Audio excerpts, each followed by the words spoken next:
A queen demands her stepdaughter's lungs and liver, proof not just of Snow White's death, but a promise to devour her flesh. The original fairy tale was never bedtime comfort. It was a warning soaked in blood, obsession, and medieval fear. Hidden beneath centuries of harmless storytelling, the true origin of Snow White is a brutal tale, where innocence means little and survival is rare. How did this savage story transform into a children's classic? And what else have we been taught to forget? Snow White was never meant to be a children's fairy tale. From the first edition published in 1812, the Brothers Grimm told a brutal warning story rooted in violence, obsession, and death. The Queen's command is clear and merciless. She orders, "Kill her, and as proof that she is dead, bring her lungs and her liver back to me." There is no riddle, no gentle euphemism, only the raw demand for organs. That demand transforms the fairy tale queen into something closer to a predator than a parent. The huntsman leads Snow White into the forest. He draws his knife, and as she pleads for her life, something human stirs within him. Instead of murdering the girl, he lets her go and kills a wild boar. He carves the lungs and liver from the animal, and these organs become his false proof, a desperate act of deception to spare an innocent life. The queen does not hesitate. She has the organs salted and cooked, then eats them, believing she is consuming her rival's flesh. The original German text makes this explicit. The cook boiled them in salt, and the wicked woman ate them, thinking she had eaten Snow White's lungs and liver. This is cannibalism that inverts the role of the mother from nurturer to destroyer. This is not a symbolic gesture. In early 19th century Europe, the liver and lungs had deep meaning. Under humoral beliefs, the liver was thought to be the seat of blood and desire, the lungs the wellspring of spirit and purity. To eat these organs was to steal youth, beauty, and life itself, a ritual of power and jealousy, not just vengeance. Across Europe, similar tales echo this theme. German, Italian, and Scandinavian variants record jealous women demanding the heart, the tongue, even the liver of their rival. Sometimes the villain eats what she believes to be the child's flesh, convinced it will secure her own beauty or dominance. This becomes a repeated pattern of predatory jealousy. This act sets the tone for everything that follows. The queen's hunger is not just for beauty, but for absolute control. The story begins with a gruesome violation, a demand for proof so literal it leaves no room for misunderstanding. The world the tale imagines is one where innocence offers no protection, and the boundaries between love and violence have already been crossed. Snow White was never meant to be a children's fairy tale. It began as a brutal warning rooted in violence, obsession, and death. The queen's appetite for destruction does not end with an empty meal. When her mirror reveals Snow White is still alive, she turns to new methods, each more cunning than the last. The first attempt is almost surgical in its precision.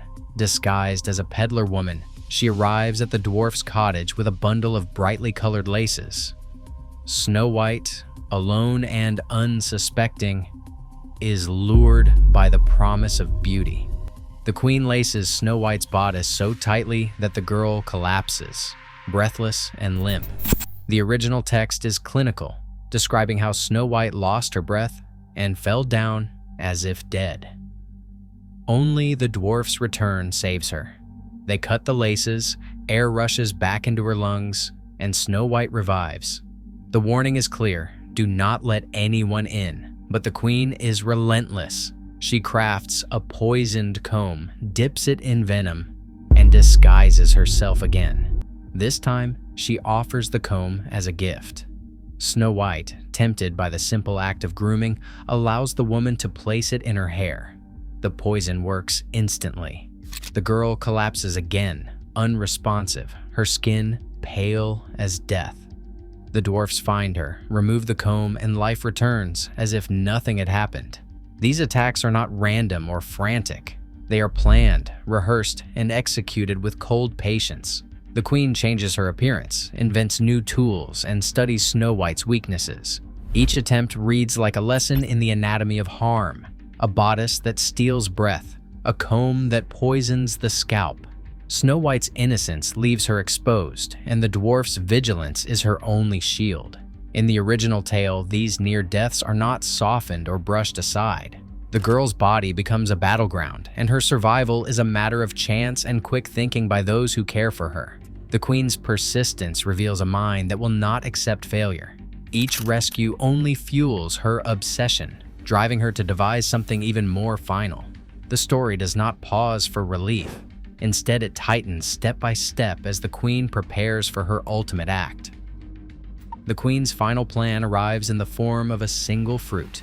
She prepares an apple, split perfectly in two, one half a deep, inviting red, laced with poison, the other untouched and white. Her disguise is flawless. She poses as a farmer's wife, and she knocks on the dwarf's door with a basket of apples. Her voice is gentle, her face unrecognizable. Snow White, warned never to let strangers in, hesitates.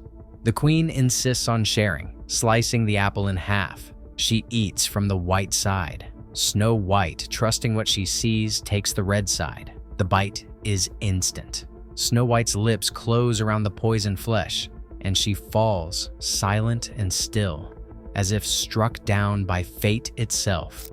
In the original Grimm text, there is no struggle, no plea for help. The apple does not offer escape or transformation. It is a weapon, carefully crafted and delivered with intent. This is not a test of love, but a punishment for disobedience and for beauty. The queen's vengeance is methodical. The apple is her final answer to the girl who refused to die. Snow White's body does not rot. Her skin stays white. Her cheeks remain red. Her hair black as ebony. The dwarfs, unable to bury her, build a glass coffin. They place her inside, high on a mountain, so all who pass can see her beauty suspended between life and death. Her name is written in gold letters across the glass, a monument to innocence betrayed and the power of envy. The coffin is not a place of rest. It is a display, a warning, a spectacle. The dwarfs keep watch, mourning a girl who cannot wake, while the world is invited to look but never touch. The story lingers here, in this moment of frozen beauty, where punishment has been delivered and nothing can be undone. The apple itself carries a heavy weight. Its two colors echo the oldest warnings, temptation and danger combined in one perfect fruit. The red side, gleaming and deadly, calls back to the biblical story of forbidden knowledge.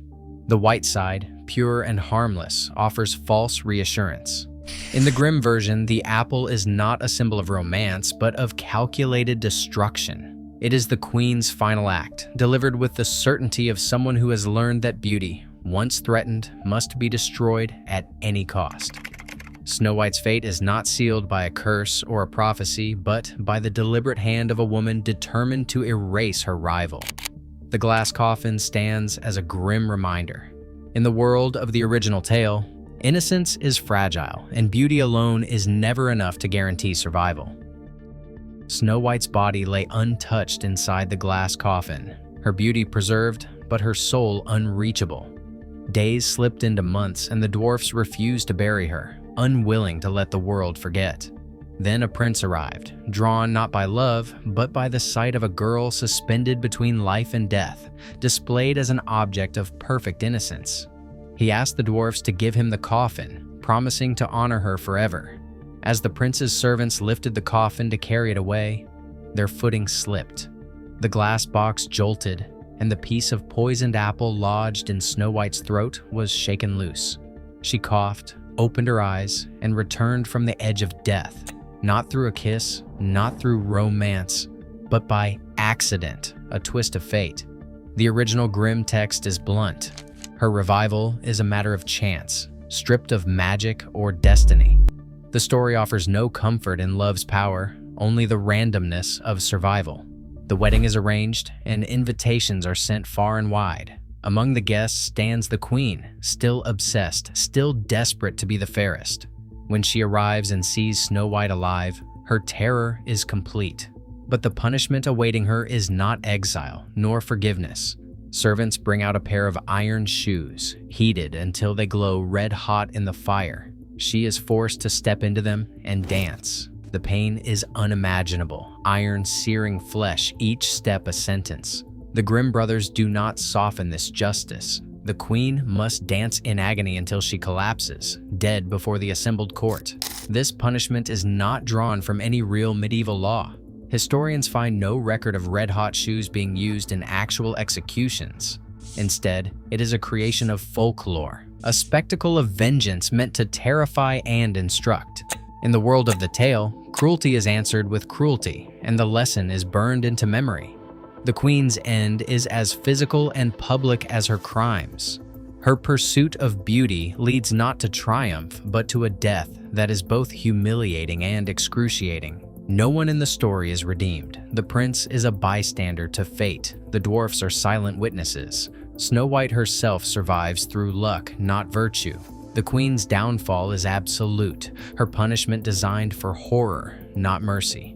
In the original telling, the line between victim and spectacle blurs, and justice comes not as restoration, but as a warning. In this world, the price of envy and obsession is paid in flesh and fire. The story that most people recognize as Snow White is not a single unbroken tradition, but the result of careful editing and classification. When the Brothers Grimm published their first edition in 1812, the antagonist was Snow White's own mother. By 1819, she had become a stepmother, a change that would remain through all later editions. In early 19th century Germany, motherhood was held as sacred. Casting a biological mother as a murderer risked public outrage, so the Grimms shifted the blame to a stepmother, preserving the horror while protecting the ideal of the family. The revisions did not stop there. The wording of the Queen's demand for Snow White's organs was softened in later editions. By the 1857 version, the language is less visceral, and the organs sometimes become a symbolic heart or are replaced by animal substitutes. These changes reflect the growing influence of moral and religious expectations as the tales found their way into children's bedrooms and schoolrooms. The violence remains, but it becomes more abstract, less immediate, and easier to overlook. Scholars and folklorists have mapped Snow White and its variants across Europe using the Arne-Thompson-Uther system, classifying it as ATU 709. In these related tales, the motifs repeat: a jealous woman, a demand for proof of death, a magical revival, and a final, spectacular punishment.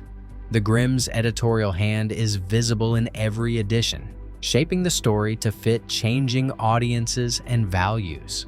What is often called a folktale is, in truth, a constructed narrative, polished and altered with each retelling. Snow White was never meant to be a children's fairy tale. It was a brutal warning story, born of violence, obsession, and death. In the world that gave rise to Snow White, stories were shaped by fear as much as imagination. Across German villages in the early 19th century, death and remarriage were facts of life. High maternal mortality meant that many children lost a parent before reaching adulthood. Widowed fathers remarried quickly, and stepfamilies became common. In some regions, as many as 1 in 5 marriages involved a widow or widower starting again, and children often found themselves living with a new adult who might view them as rivals for inheritance, property, or affection. Probate records from the era are filled with disputes between stepchildren and stepparents over farms, dowries, and even basic survival. The threat of being pushed aside was not just a story, but a daily reality. Fairy tales like Snow White mirrored those anxieties. The stepmother's hatred was more than personal jealousy. It echoed the fear that a new wife could erase a child's place in the family. Tales of murderous stepmothers, lost children, and contested inheritances served as warning, teaching children to obey and to beware of those who might threaten their future. But as the 19th century progressed, the market for stories changed. The rise of publishers such as Georg Andreas Reimer and the spread of Sunday school-style moral education brought new pressures. Parents, teachers, and religious leaders demanded tales that taught virtue and respectability. Publishers responded by softening violence, shifting blame from mothers to stepmothers, and framing even the harshest punishments as just desserts. By the time the Grimm's tales reached their 7th edition, the violence remained, but it was wrapped in the language of morality, suitable for children and safe for the parlor. The raw warnings of the original had become lessons in obedience, reshaped by the needs and fears of a changing society.